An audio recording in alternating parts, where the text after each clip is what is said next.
안녕하세요. DJ 선아입니다. 오늘의 사연 시작해 보겠습니다. 안녕하세요. 이제 막 50대를 넘기고 마음속의 아픈 기억을 통쾌한 기억으로 바꾸고서 두 다리 쭉 뻗으며 당당하게 살고 있는 대한민국의 한 여성입니다. 사람은 살면서 각자 저마다의 상처를 안고 살곤 하잖아요. 이 세상에 상처 한 번 안 받아본 사람은 없듯 저에게도 참 뼈아픈 시간을 보내야 하는 때가 있었죠. 지금은 벌써 30년 된 이야기인데 저는 그 30년 동안 가슴에 품고 살았던 상처를 얼마 전에 말끔하게 치유를 하고는 아주 행복하게 잘 살고 있어요. 이 유쾌하면서도 통쾌한 한풀이를 저 혼자 알고 있기 아까워 이렇게 사연으로 보내게 되었답니다. 그러니 지금부터 제 이야기 잘 들어주시면 감사하겠습니다.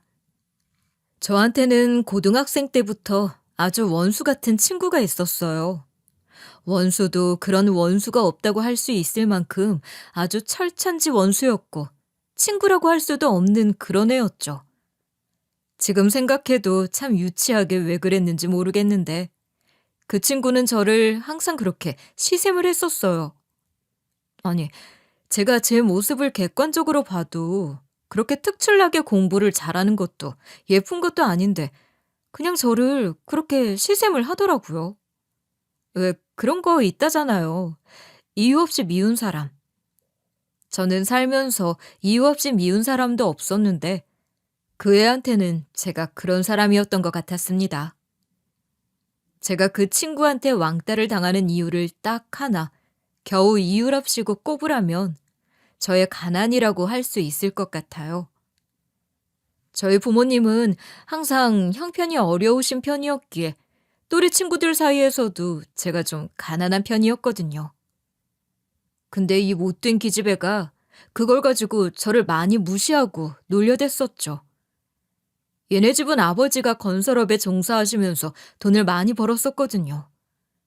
그래서 얘는 저랑은 반대로 또래에서 유명한 부유한 집 딸내미였습니다. 그러니 제가 얼마나 가짜게 보였겠어요.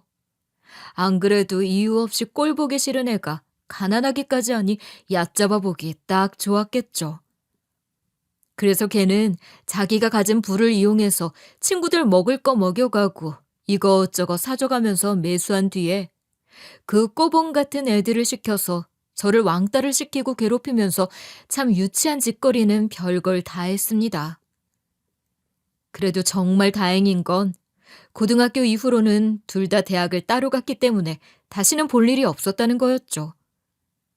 이미 행복한 추억들이 즐비해야 할 고등학교 시절에 저는 몇 번이고 스스로 생각해서는 안 될 생각까지 할 만큼의 괴롭고 아픈 시간들을 보내야 했었죠. 참 견디기 힘든 시간이었지만 그래도 대학교 들어가서는 볼 일이 없으니 그냥 다 없던 일로 잊어버리고 그 기집애도 제 인생에서 잊혀진 인간으로 삼고 지내고 있었습니다. 근데 원수는 외나무 다리에서 만난다는 게 정말 맞는 말인 것 같더라고요. 그 기집애를 생각지도 못한 곳에서 마주쳤는데 다시는 보고 싶지 않았던 면상을 다시 마주하는 순간 정말 손발이 다 달달 떨릴 정도로 그 옛날의 악몽이 떠올라 한참 동안이나 마음을 추스려야 했죠. 그 애를 본 것은 우리 부부 명의로 되어 있는 건물에서였습니다. 저의 남편은 그냥 평범한 회사에 다니는 사람이었어요. 저도 남편도 둘 다 대학 나와서 적당히 벌어서 적당히 먹어가며 애들까지 잘 키우며 잘 살고 있었죠.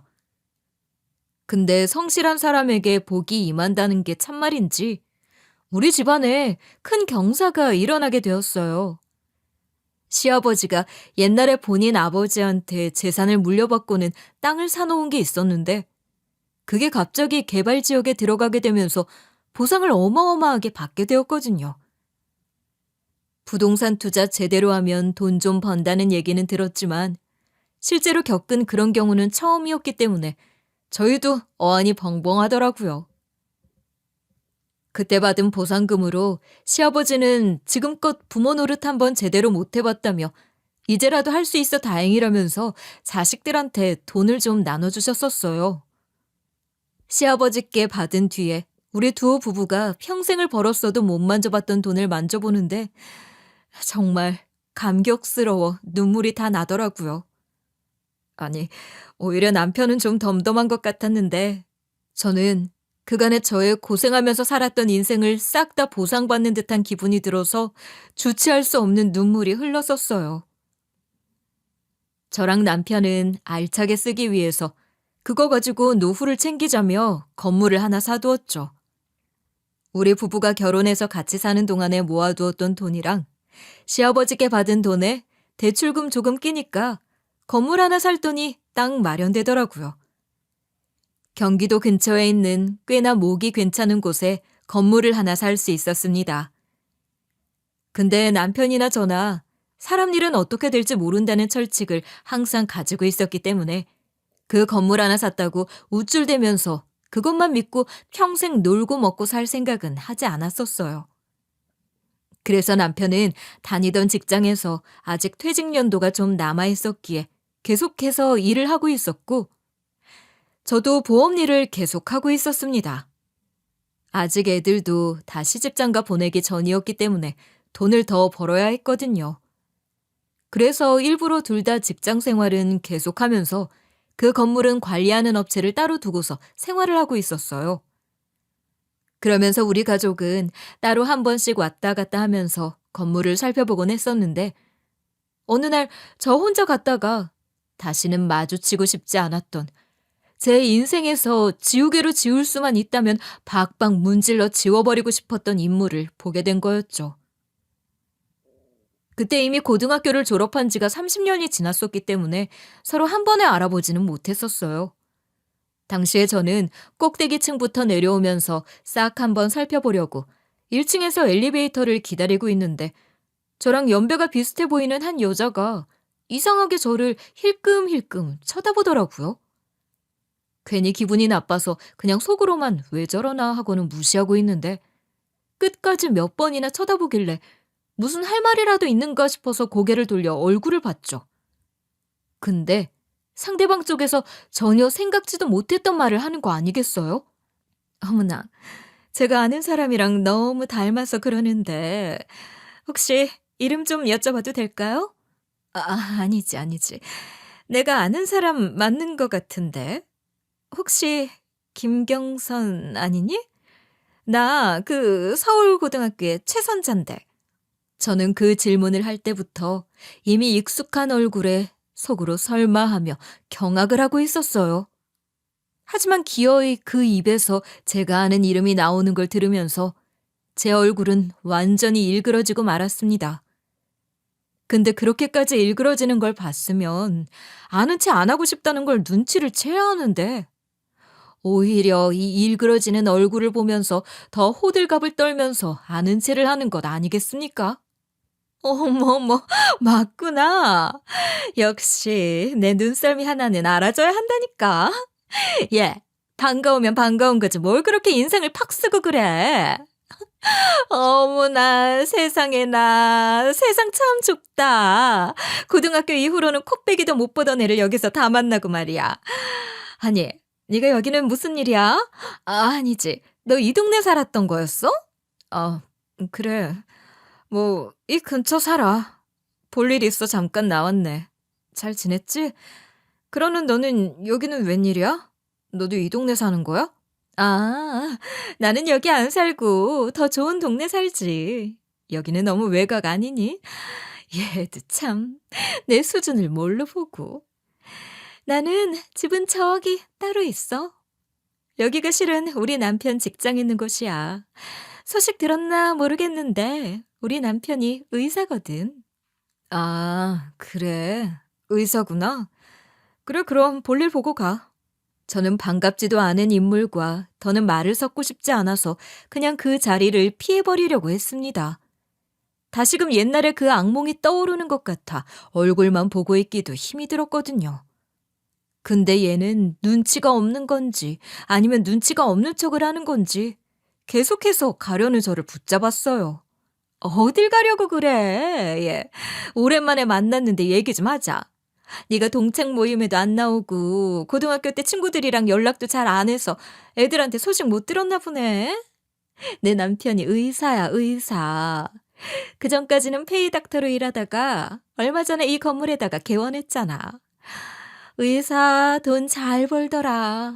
아주 금세 돈 모아서는 병원까지 개원할 정도면 엄청 대단한 거거든? 여기 3층에 병원 있거든. 거기 원장이야, 원장. 마침 너 이 동네 산다고 그랬지? 잘 됐다, 얘. 너 몸 아프거나 그러면 여기 병원 와서 진료도 좀 받고 해라. 내 동창이라는 얘기 꼭 하고. 혹시 아니? 우리 남편이 너는 좀 싸게 해줄지? 내 동창이라고 어필하면서 할인도 받고 또 혜택 받은 걸로 친한 동네 사람들이 있으면 소문도 좀 내주고 그래. 그래. 근데 내가 병원도 잘 안 다니거니와 아프더라도 다니는 병원이 따로 있어서. 너는 남편 만나러 왔나 보구나. 그럼 잘 만나고 가. 나는 또 볼 일이 있어서 가봐야겠다. 일 봐. 저는 고가운 이 기집애의 말에 참 가소롭다는 생각이 들더라고요. 이 건물이 누구 건지도 모르고 병원으로 새 들어왔다는 얘기를 하는 걸 들으면서 참 여전히 꼴보기가 싫구나 싶었죠.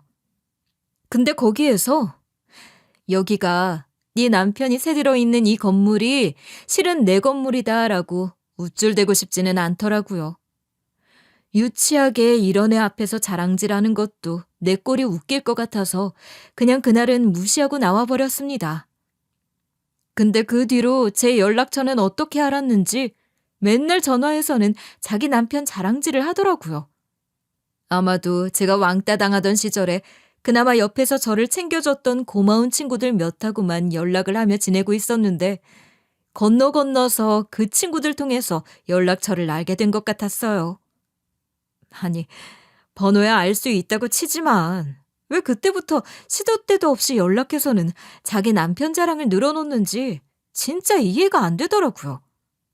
심지어는 몇 번 통화한 다음에는 개벌은 남 못 준다고 툭하면 저를 동창생들 모임에 불러댔는데 그 의도가 빤히 보여 불러도 만나러 가지 않았었어요.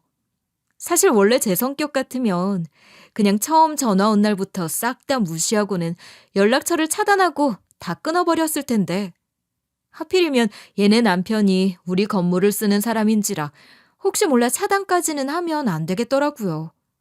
그래서 그냥 대충 연락만 좀 받아주고 있었습니다.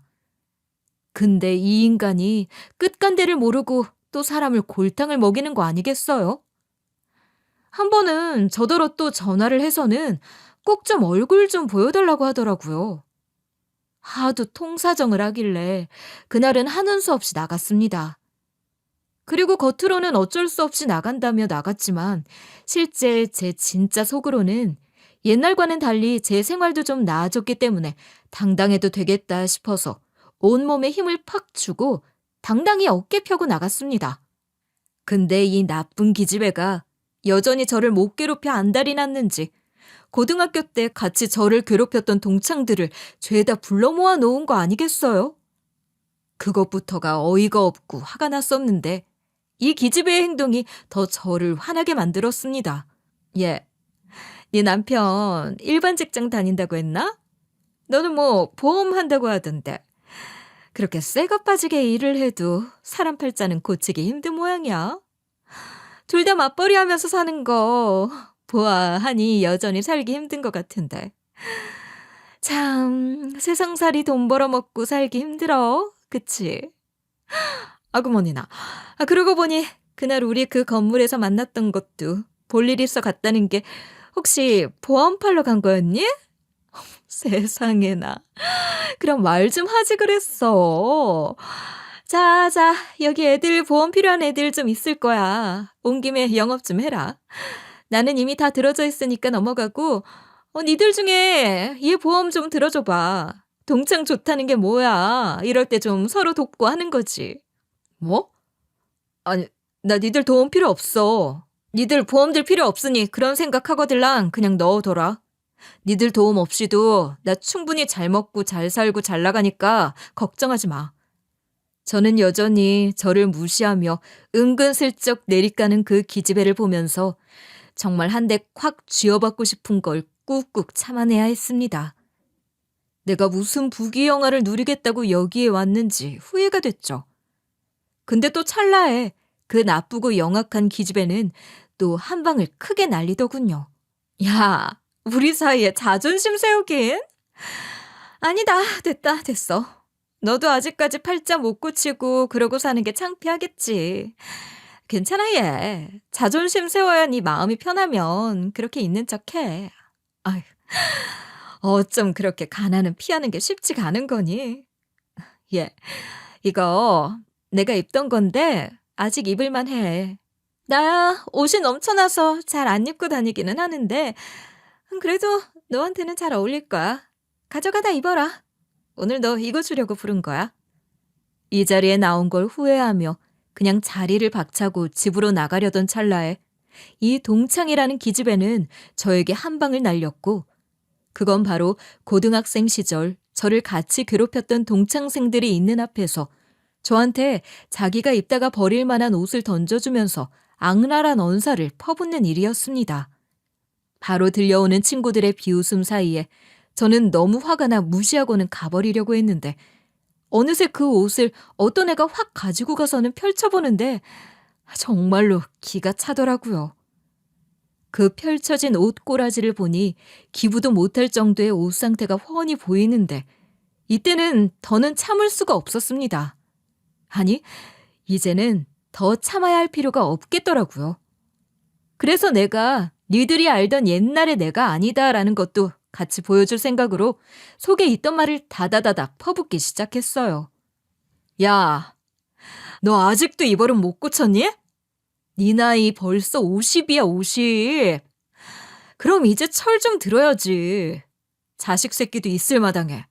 도대체 언제까지 이딴 유치한 짓거리 하면서 살래? 미안한데 네가 입었던 옷은 똥꾸렁내 날 것 같아서 입기 싫다 얘. 내가 어릴 때부터 네 하는 짓이 하도 유치해서 똑같은 인간 될까봐 말을 안 했었는데 너 멀리서 얘기만 해도 네 입냄새 때문에 아주 고역이었어. 그거 알아? 근데 그 냄새가 옷에까지 다 뱄을까봐 겁나서 만지지도 못하겠어. 혹시 알아? 양치질도 제대로 안 하는 애가 매번 씻지도 않아서 이 옷에까지 쾌쾌한 냄새 다 뱄을지. 그래서 더러워서 안 입을란다. 차라리 구제시장 가서 500원짜리 티쪼가리 사 입는 게 더 나을 것 같아. 그러니 그 옷은 여기 나머지 네 똘마니들한테 주던지 아님 너나 더 챙겨다가 입던지 해라. 난 입을 일 없으니. 뭐야? 너 말 다 했어?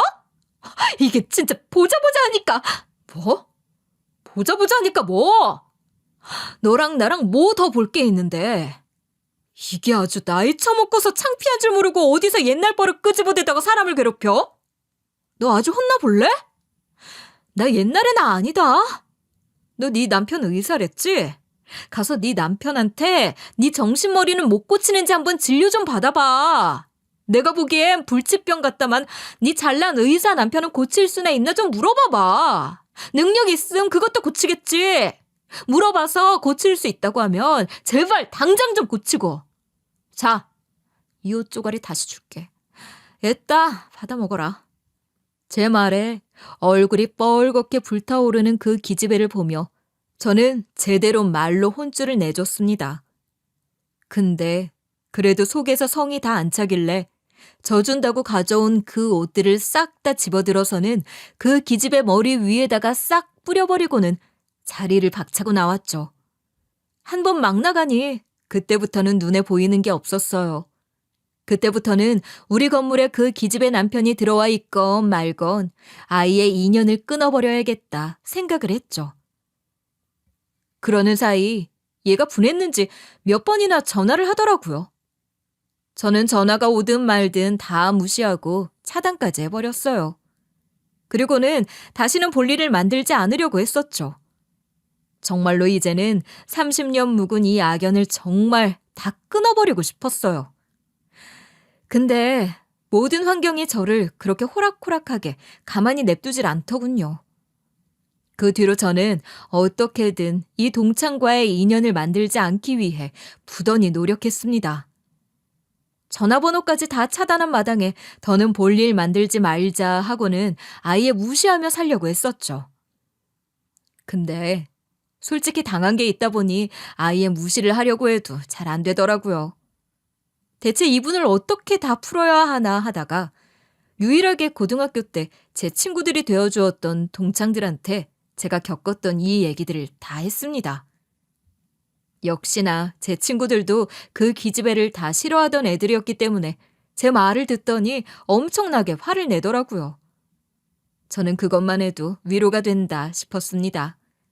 그래서 그걸로 위안을 삼고 진짜 다 없던 일로 하고서 지내려고 했어요. 근데 제 이야기를 들었던 친구들 중 한 명이 어느 날 갑자기 연락을 하더니 저에게 생전 안 하던 말을 하는 것 아니겠습니까? 예, 이번에 고등학교 동창 모임은 부부 동반으로 한다더라. 들어보니까 그 기집애도 자기 의사 남편 데리고 온다고 아주 신나게 떠들어대고 있는 모양이더라고. 그러니까 너도 이참에 네 남편 데리고 와서 아주 그냥 그 나쁜 인간들 코를 다 납작하게 해줘. 유치뽕짝이면 좀 어때? 원래 유치한 것들은 유치하게 혼쭐 내줘야 하는 거야. 동창 모임 때 네 남편 데리고 와서 그 건물, 너네 건물인 거 아예 싹 다 밝혀버려. 마침 또 동창 모임을 니네 건물 그 2층 식당에서 한다잖아. 이건 하늘이 준 기회다 너. 그 식당도 고 기집애가 자기 남편 병원 있는 건물에 있는 식당이라면서 아주 맛있다고 엄청 추천을 한 모양이야. 그러면서 자기네 병원 위치 알려주면서 자랑질에 홍보질까지 하려고 하는 거겠지. 그러니까 너는 아무것도 모르는 척하고는 와서 그 인간들 제대로 코 납작하게 해줘. 생전 동청에 참석하란 말 안 하던 친구가 생각지도 못한 정보를 알려주는데 솔직히 그 얘기를 들으니 엄청나게 구미가 당기더라고요. 한참 고민을 한 끝에 저는 가기로 결정했습니다. 평소 같았으면 갈 생각을 하지 않았겠지만 이번에는 당당하게 참석하기로 마음을 먹었죠. 왜요? 제대로 코를 납작하게 해주기 위해서요. 그리고 저는 그날을 복수의 날로 잡고는 아주 서프라이즈한 선물을 들고는 동창회 모임에 참석했습니다. 동창회에 가니 역시나 그 동창에 와 있더라고요. 미리 도착한 친구들 사이에 앉아서는 동창회 모임에 데리고 간 자기 의사 남편을 보여주며 신난다며 자랑질을 하고 있는데 참 그 모습이 꼴같찮게 느껴지더라고요. 그때 당시에 저는 남편이 일이 좀 늦게 끝나서 혼자 갔었어요. 그 기회를 안 놓치고는 혼자 간 저를 보더니만 아주 득달같이 달려들면서 저를 마구 조롱하는 거 아니겠어요? 아주 저를 못 잡아먹어서 안달이 났는데 그럴 수밖에 없는 게 그 전에 저한테 당한 게 있으니 얼마나 더 건드리고 싶었겠어요. 아주 자기 한 푸는데 여념이 없었죠. 예, 오늘 부부 동반 모임이라고 하는데 너 혼자 온 거야? 아니, 너 남편 아직 퇴근도 못한 거 아니니? 오늘 주말인데 주말 없이 일하느라 참 고생인가 보다. 근데 너 남편 두고서 지금 여기 와도 되는 거야? 같이 돈 벌러 가야 되는 거 아니니? 들어보니까 니년 남편은 월급 300도 못 받는 곳에서 일하는 것 같던데. 그런데도 참 팔자 좋다 너. 지금도 돈 버느라 남편도 늦게 오는 것 같은데 양심 좀 챙겨라 얘. 남편이 불쌍하다 불쌍해. 그래? 네 눈엔 내가 불쌍해 보이나 보다? 근데 어쩌니 나는 네가 더 불쌍해 보이는데. 그냥 즐길 수 있을 때 마음껏 즐겨. 얼마든지 씹고 뜯고 맛보고 즐겨봐 어디. 그 얄궂은 소리 얼마 못 가 쏙 들어갈 거니까. 뭔 소리라는 거니? 참나, 아유 재수없다. 처음으로 동창회 나왔는데 초라하게 혼자 앉아있는 꼴 하고는. 왜 나온 거니 대체? 그냥 조용히 하고 가서 네 친구들하고 술이나 마셔. 얼굴 보고 있자니 술맛 다 떨어진다. 제가 아무런 동조도 안 하니 슬슬 약이 오르는지 결국에는 그 기집애도 저를 무시하기에 돌입을 하더라고요. 근데 그 꼴도 저는 가소롭게 느껴질 뿐이었습니다. 저는 더 극에 달한 복수를 위해서 그때까지도 근질거리는 입을 꾹 닫고는 조용히 남편만 기다리고 있었죠. 왜냐하면 앞서 말했다시피 모두가 다 깜짝 놀랄 빅 서프라이즈를 준비하고 있었고 남편이 오면 바로 게시를 할 생각이었거든요. 아마 지금 제 사연을 듣고 계시는 분들도 전혀 생각하지 못한 서프라이즈이실 거라 장담합니다. 그러니 더 집중해서 들어주세요. 그렇게 저는 빅 이벤트를 준비하고서는 한참을 조용히 제 친구와 이야기를 하고 있던 도중에 드디어 기다리고 기다리던 제 남편이 등장을 했어요. 안 올 거라 생각했던 제 남편이 등장을 하자 그 식당 안에 있던 동창생들 모두가 술렁이기 시작하더라고요. 그리고는 존재가 궁금했던 남편이 오자마자 동창들은 다들 이 사람을 관찰하기에 여념이 없었죠. 근데 딱 한 사람은 오도 가도 못한 채로 안절부절하기 시작했어요. 누군지는 이따가 알려드릴게요. 남편은 오자마자 제대로 저의 길을 살려줬습니다. 생각지도 못한 남편의 행동에 그 자리에 있던 모두가 다 깜짝 놀랐었죠. 왜냐하면 남편이 그 식당에서 먹던 음식들을 가게에 들어오면서 싹 다 계산을 했거든요. 그러면서 아주 멋들어지게 인사말을 해주었던 거 있죠? 안녕하십니까? 제 와이프 동창분들이라고 하셔서 궁금했는데 다들 이렇게 뵙네요. 제가 좀 늦었죠? 원래 주인공은 늦게 나타나는 법이라고 제가 우리 와이프 동창분들 처음 만나는 자리라고 좀 멋있게 꾸미느라 늦었습니다. 제가 늦은 대신에 여기 음식은 싹 다 계산하고 들어왔으니까 드시던 것들 마음껏 드세요. 남편의 서프라이즈 같은 이야기에 그곳에 있던 동창생들이 다 깜짝 놀라고 말았어요. 가난하게 짝이 없다고 생각하고 있던 저의 남편이 300도 못 번다고 알고 있었던 그 남편이 무지하게 많이 나왔을 이 모임의 음식값을 싹 다 냈다고 하니까 다들 깜짝 놀랄 수밖에 없었을 거예요.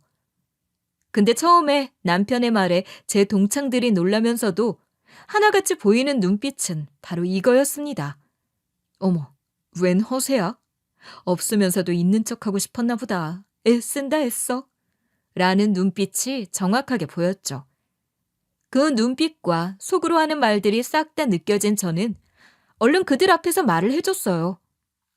얘들아, 부담 가지지 말고 맛있게 먹어. 능력 좋은 우리 남편이 쏘는 거니까.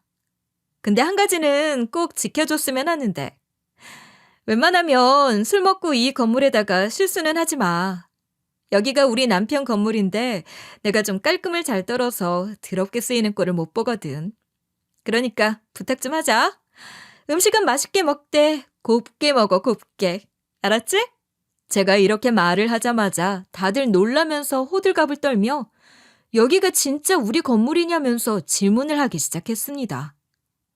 그러더니 그제서야 남편이 달리 보였는지 다들 일어나서는 90도로 인사하면서 식사 맛있게 하겠다며 고맙다고 인사들을 하더라고요. 그 모습이 진짜 돈 앞에 장사 없다는 생각이 들게끔 했죠. 근데 딱 한 사람만이 겉으로 보이는 그 분한 표정을 숨기지 못하고는 씩씩대고 있었어요. 누구겠어요? 그 나쁜 기집애지. 저는 저를 보면서 놀라우면서도 분해서 어쩔 줄 몰라 하는 그 기집애 앞으로 가서 말했어요. 얘, 너 표정이 왜 그 모양이야? 왜 그리 씩씩대고 있어? 안 그래도 나이 먹어 주름진 얼굴 더 보기 흉하다. 왜? 그렇게 무시하던 내 남편이 이 건물 건물주라고 하니까 분하니? 내가 진짜 유치해서 말을 안 하고 넘어가려고 했는데 네 하는 짓이 하도 꼴같지 않아서 말이야. 꼭 좀 알려줘야겠더라. 나는 네가 더는 무시할 사람이 못 된다고. 뭐라는 거야 얘가? 내가 언제 너를 무시했다고 그래? 언제 무시를 했냐고? 지금까지 네가 나한테 했던 모든 행동들이 다 무시였다는 걸 정말 모르는 거야? 야, 그거 모른다고 하면 너 진짜로 인성이 쓰레기인 거다? 대단한 거지 한마디로. 보험이나 팔고 다니는 주제 지금 뭐가 잘났다고 유세야? 이깟 건물 하나 가지고 있는 걸로 유세는? 그래, 마음껏 조롱해라. 그래야 네 자존심이 좀 낫겠니? 근데 아무리 해도 너 분할 텐데. 그날 너 처음 건물에서 본 것도 내가 보험 팔러 온 게 아니라 우리 건물 잘 돌아가고 있나 살펴보러 온 거였거든. 근데 거기서 우리 건물에 새들어 병원한다는 걸 자랑처럼 떠들더니만. 근데 어쩌냐? 너는 자랑도 이제 못할 것 같은데? 내가 여기에서 너한테 줄 서프라이즈 이벤트가 더 있거든. 지금부터가 진짜니까 기대해도 좋아. 제가 이렇게까지 말을 하니 이 기집애는 얘가 무슨 말을 하는 건가 싶어 더 눈을 부릅뜨더라고요. 근데 정말로 저의 서프라이즈는 거기에서 끝이 아니었어요. 제 목표를 달성해줄 빅 이벤트가 남아있었거든요. 제 목표는 단 하나였습니다. 제 평생의 원수를 이 자리에서 한 방에 다 갚아주는 거였죠. 그 나쁜 기집애에게 잠깐의 선전포고를 해준 뒤에 저와 남편은 이 자리에서 나타난 진짜 이유를 실행하기 시작했습니다. 그리고 한쪽에서 안절부절 못하고 있는 한 사람을 향해서 나갔어요. 아니, 제 선전포고 이후에 이제는 이까지 달달거리며 떨고 있는 한 사람에게 다가가 멈춰섰죠. 그리고 그 사람은 다름 아닌 동창생의 남편이었습니다. 저는 그 인간에게 한 걸음에 다가가서는 아주 반갑게 인사를 해주었어요. 어머, 안녕하세요, 원장님. 여기서 뵙네요? 예, 그러게요. 여기서 뵐 줄은 몰랐는데, 이렇게 뵙네요. 그러게요. 참 인연 더럽다고. 이런 뭐 같은 경우도 있네요. 그쵸? 다시는 안 보고 싶은 인물 2명을 쌍으로 보고 있다니. 참, 인생 내 맘대로 안 되네요. 이봐요. 내가 분명히 내 와이프 앞에 우리 눈앞에 띄지 말라고 했던 것 같은데 그 말을 싸그리 다 무시하고 버젓이 여기를 나타나? 그것도 우리 건물 식당에? 다짜고짜 시작된 대치에 모두의 관심이 여기에 쏠렸어요. 그리고 건물주와 세입자 사이에서 일어나는 이 대화의 요지를 파악하지 못한 그 기집애는 옆에서 이게 무슨 일인가 하는 표정으로 우리를 지켜보고 있었죠. 우리 부부는 모두의 궁금증을 바로 풀어주었어요. 우리가 대치한 이유는 바로 이거였습니다. 앞서 말했듯이 건물 관리는 따로 관리업체를 두고 하고 있었지만 그래도 우리 가족들 중에서는 대부분 남편이 도맡아서 건물 관리를 하고 있었어요. 그래서 시설 관리는 용역 업체에서 해준다고 해도 계약이나 총체적인 관리는 다 전부 남편의 몫이었습니다. 그래서 남편은 이곳에 새들어 건물 쓰고 있는 사람들과 안면이 다 익혀져 있었지만 저는 아니었어요. 저는 가끔 한 번씩만 건물에 가보는 데다가 사람들이 부담스러워할까봐 이 건물주 와이프라는 얘기도 거의 안 했었기 때문에 대부분의 세입자들이 제 얼굴을 모르고 있었죠. 그리고 그건 그 동창생의 의사 남편 놈도 마찬가지였습니다.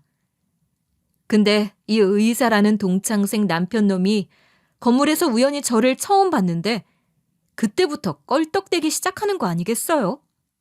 몇 달 전 제가 건물에 들어가다가 건물턱에 발을 헛디뎌 넘어진 적이 있었어요. 평소 같으면 그냥 넘어갔겠지만 좀 심하게 헛디뎠는지 발목이 시큰거리더라고요.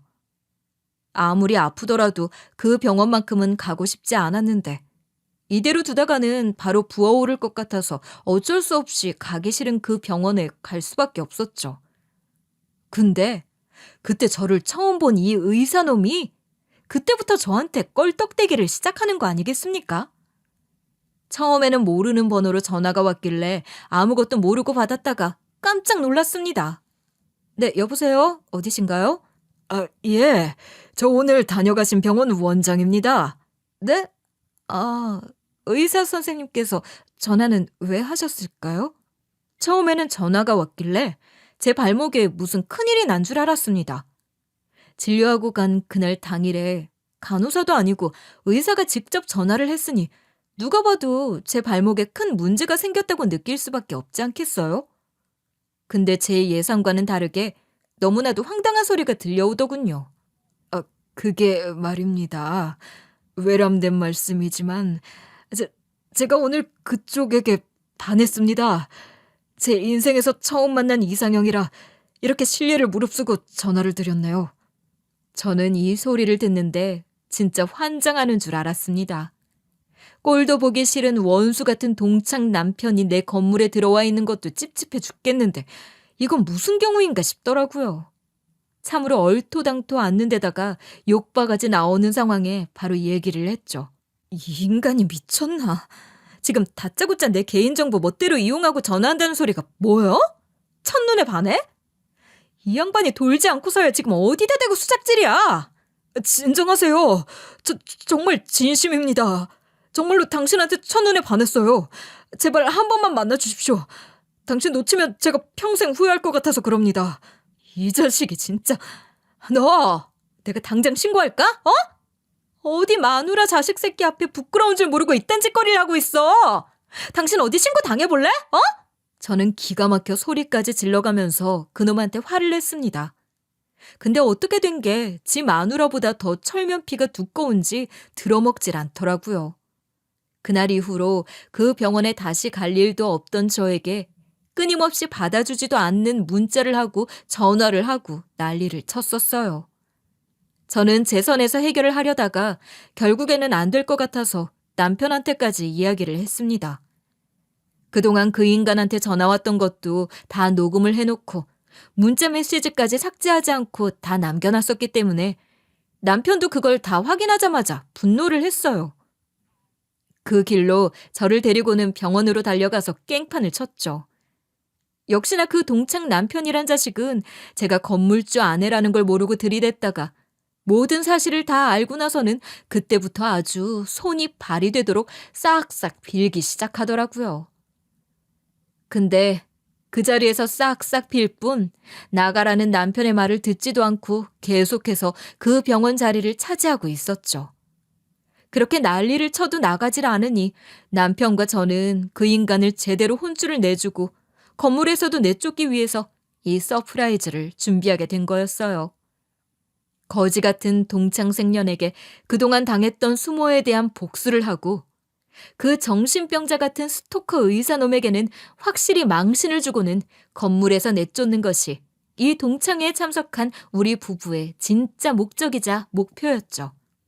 저는 솔직히 말해 이 꼴을 당하면서도 동창생 기집애 앞에서는 조용히 있었던 게 그래도 같은 여자인데다가 걔한테도 있을 자식 새끼를 생각해서 겨우 그 남편이 밖에서 무슨 짓거리를 하고 다니는지는 비밀로 해주고 있던 거였습니다. 아무리 미워도 사람이 한번 크나큰 상처를 받으면 그게 얼마나 씻을 수 없는 딱지로 마음에 새겨지는지는 제가 너무나도 잘 알고 있었기 때문에 마지막 인간적인 도리로 제가 꾹 참고 있었던 거였어요. 근데 이 도리라는 것을 모르는 인간들이 제 배려는 아무것도 모르고 설치는 게 더는 봐줄 수가 없어서 저도 싹 다 터뜨려버렸던 거였습니다. 역시나 그 짓을 하면서도 제가 건물주 와이프라는 것까지만 알았지. 무려 자기 와이프 동창생이라는 것까지는 전혀 몰랐던 그 동창생의 의사 남편놈은 제가 등장한 순간부터 시작해서 그 뒤에 나타난 제 남편까지 보고는 벌벌 떨었던 거였어요. 어찌나 사시나무 떨듯이 떨어대는지 아주 혼자 보기 아까울 정도였습니다. 근데도 그 인간이 도망갈 생각을 못했던 것은 도망가려고 하면 그 동창생 기집애가 어떻게든 자기 체면 살린다고 꽉 붙잡아두고 있었기 때문에 도망도 못 가고 그렇게 벌벌 떨고만 있었던 거였어요. 근데 그 인간은 그때 도망가지 않은 걸 아주 크게 후회를 했을 겁니다. 왜냐하면 우리는 하나하나 낱낱하게 그 인간에 대한 모든 것을 다 동창생들이 모여있는 곳에서 까발렸거든요. 이봐요, 의사 양반. 어디서 뻔뻔하게 이 자리에 앉아 있어요? 참, 부부는 닮는다더니 어쩌면 그렇게 둘이서 짜고 치는 고스톱 마냥 똑같이 하는 짓거리가 뻔뻔하고 저질스러울 수 있을까? 야!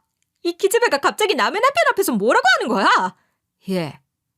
지금 네가 성질 내야 할 곳은 내 쪽이 아니라 네 남편 쪽이야. 내가 너 불쌍해서 그냥 모르는 척 참아주고 있었는데 진짜 하는 짓이 가관이라 더는 못 봐주겠어서 말할게. 너 네 남편 간수 잘해야겠더라. 의사 남편이라고 다 좋은 건 아니더라. 난 있지. 이딴 남편 100트럭을 가져다 줘도 안 써. 뭐야? 알아듣게 말해, 알아듣게. 지금 이게 다 무슨 상황인 건데? 여보, 당신이 설명해봐. 이 인간들 왜 이러는 거야 지금? 아무것도 모르는 동창생 기집애는 이 이해 안 되는 대치 상황이 답답하자 자기 남편을 닥달해 댔어요. 하지만 그 인간은 꿀먹은 벙어리 마냥 아무 말도 못하고 있었죠. 그때 우리 남편이 나서주었어요. 이봐요, 의사 양반. 아니지. 당신 같은 놈이 의사라는 것도 말이 안 되지. 이봐요, 스토커 양반. 그렇게 우리 건물에서 나가라고 해도 말도 안 듣고 기어이 이런 상황까지 오게 만들어야겠습니까? 제대로 당해봐야 당신이 쪽팔려서라도 나가겠지. 이제는 남편이 나서서 이야기를 하니 그제서야 그 동창 남편 놈은 내 남편 앞에 납작 엎드려서 빌어대기 시작했습니다. 미안합니다. 용서해주세요. 저 여기서 나가면 끝입니다. 그러니 용서해주세요. 조용히 병원 일만 하면서 지내겠습니다. 부디 너그럽게 용서해주세요. 그리고 염치 없이 부탁드립니다. 제발 비밀로 해주세요. 그냥 나가주십시오. 예? 부탁 좀 드리겠습니다, 사장님.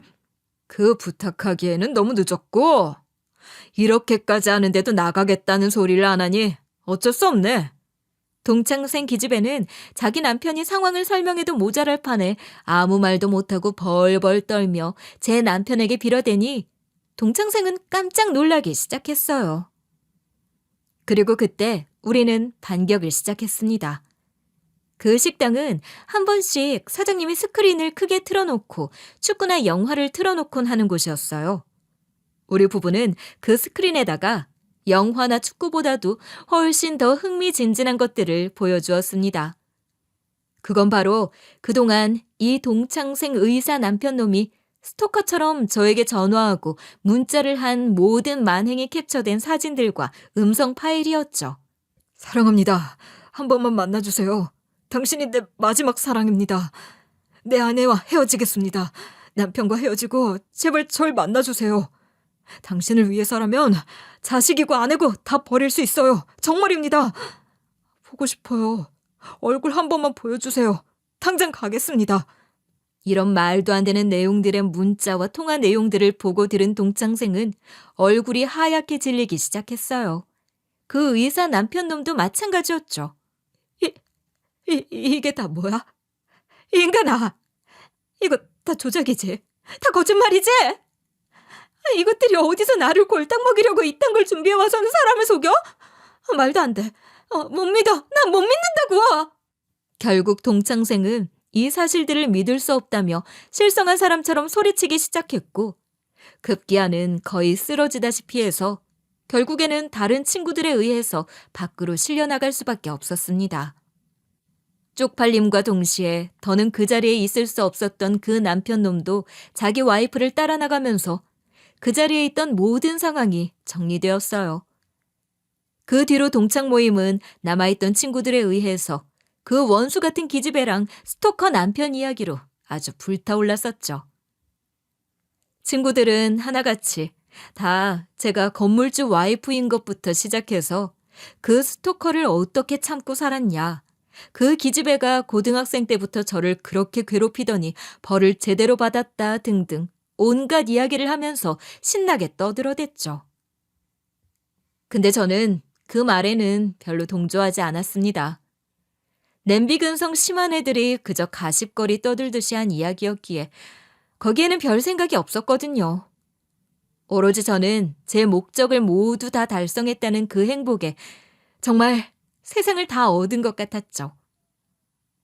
그 일이 있은 이후에 저희는 드디어 그 의사놈과 병원을 내쫓을 수 있었어요. 근데 그 속을 더 파헤쳐보니 알아서 도망갈 수밖에 없었더라고요. 알고 봤더니 그 의사놈은 저한테만 그런 게 아니라 거기 방문하는 여자 환자들에게 지속적으로 그런 만행을 저지르고 있었던 거 있죠. 이렇게 동창회에서도 망신을 줬는데 안 나가면 그때는 병원으로 찾아가서 깽판을 치려고 했었는데 이미 저 말고도 똑같은 짓을 당한 여자 환자가 자기 남편이랑 경찰을 데리고 와서는 깽판을 친 덕에 얼굴도 못 들고서 그대로 주랭랑 치듯 도망갈 수밖에 없었습니다. 참, 무슨 이런 경우가 있나 싶더군요. 사람이 살다 보니 별꼴도 다 보고 별 경우를 다 겪는다 싶었죠. 근데 나중에 들려오는 소리는 더 웃겼어요. 자기 남편의 만행을 다 알게 된 동창은 그래도 이혼을 못하겠다고 했었나 보더라고요. 실상을 알고 보니 그 기집애 친정이 오래전에 부도가 나서 완전 가세가 기울었었는데 꼴에 자존심 세우겠다며 의사 남편 만난 걸로 우쭐대며 살았던 거였습니다. 그 의사 와이프 타이틀 아니면 자기는 완전히 볼품없는 아줌마일 뿐이었기에 그거라도 지켜야 한다면서 이혼을 안 하겠다고 버텼다고 들었어요. 근데 결국에는 이혼을 할 수밖에 없었다고 하더군요. 그 의사놈도 진짜 인간 말종인 게 완전히 자신의 그 만행이 다 걸려버리게 되니까 나중에는 아예 배째라는 식으로 나왔는지 그 의사놈이 나서서 이혼을 하자고 했었나 보더라고요. 그리고는 그 말도 안 되는 수작질에 얻어 걸린 돈 많은 내연녀가 있었는데 병원이고 뭐고 다 그만두고는 그 여자한테 도망갔다고 들었습니다. 그런데도 그 동창 기집애는 결혼해서 돈 한 푼 안 벌고 주부로 지내면서 남편 놈 돈으로 먹고 자고 싸고 살았으니 위자료도 제대로 못 받고 헤어진 것 같더라고요. 뭐 남편한테 유책 사유가 있기 때문에 얼마의 위자료는 좀 받은 것 같기는 한데 어쨌든 그것 가지고는 생활이 어려워 지금은 여기저기 빌빌거리면서 지낸다는 얘기만 전해 들었네요. 동창생들 사이에서 너무 화제된 사건이라 제 귀에 안 들어올 수가 없더라고요. 제 친구 통해서 전달되는 소식은 여기까지예요. 이 얘기까지 듣고는 더는 이 악연이 지속될 일은 없겠지 하고 지내고 있었는데 정말 마지막으로 얼굴 본 적이 있었네요. 그 뒤로 그 기집애가 저를 찾아와서는 난동을 피운 적이 있었거든요. 내 인생 돌려내.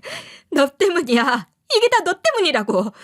너만 조용히 있었어도 내가 이렇게까지 망하지는 않았을 거야. 그러니까 이건 다 너 때문이야. 그러니까 네가 내 인생 책임져. 책임지라고. 이게 끝까지 정신을 못 차리고. 야, 이게 왜 나 때문이야. 네 못된 인성이 문제인 거지. 그리고 네 남편이 문제고. 어디서 감히 피해자한테 와서는 가해자가 피해자 노릇을 해? 야, 요즘 말로는 네가 하는 짓거리가 피해자 코스프레라고 하더라. 생쇼를 해도 정도껏 해야지. 착각하지 마 너. 여기에서 피해자는 나야. 네 남편한테 당한 거, 너한테 당한 거 피해 보상 고소 안 한 것만 해도 다행으로 여기고 살라고. 그리고 이렇게 호되게 혼났으면 제발 앞으로는 교훈 삼고서 그 쓰레기 같은 인성 고치고 살아라. 네 인성 못 고치면 인생 평생 피기는 글렀으니까. 썩 꺼져. 다시는 찾아오지 마. 한 번만 더 찾아왔다간 네 남편 꼴 만들어줄 줄 알아? 호기롭게 찾아와 저에게 따져대는 그 면상 앞에서 아주 더 반박도 못하게 말을 해주니 그 말이 좀 통했는지 그 뒤로는 다시는 찾아오지 않더라고요. 정말 제 인생 최고로 속이 다 후련한 순간이었습니다. 그렇게 그 병원과 동창생 기집애는 우리 건물과 제 인생에서 싹 다 정리가 되었어요. 그리고 그 이후에 비어있던 병원 자리에는 다른 병원이 들어와서 지금까지 너무 잘 되고 있어요. 덕분에 건물 시세도 점점 높아지고 있어서 저나 남편은 아주 여유롭게, 평화롭게 잘 살고 있는 중이랍니다. 여러분, 제가 이 모든 상황을 다 겪으면서 느낀 바로는 사람은 언젠가는 자기가 한 짓은 자기가 다 돌려받게 되어 있다는 거였어요. 그러니 인생을 진짜 잘 살라는 옛 어른들 말이 틀린 거 하나 없다는 걸 실감하게 되었죠. 그러니 저도 그렇고 제 사연을 들어주시는 여러분들도 그렇고 우리 인생 정말 잘 살아보자고요. 제 사연 들어주셔서 감사합니다.